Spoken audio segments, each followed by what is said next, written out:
How to ping locations or items in Fortnite. So first, you just simply need to click on your scroll wheel on your mouse. So click on your mouse wheel, and it will basically ping whatever your cursor is on.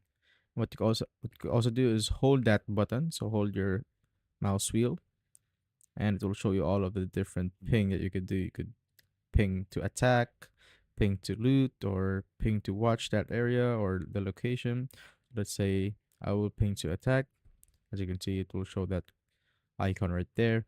What you also can do is ping items. So let's say there's a dropped item right here. I'm just gonna drop it. So I'm just gonna ping it also. And as you can see, it will ping the item and your teammates can see that particular marker. And you'd also ping the map, but since I don't have any maps right here, I cannot ping it. But you just simply need to open up the map and just simply ping it right there. So this is where the map should be. But that's basically how you ping locations or items in Fortnite.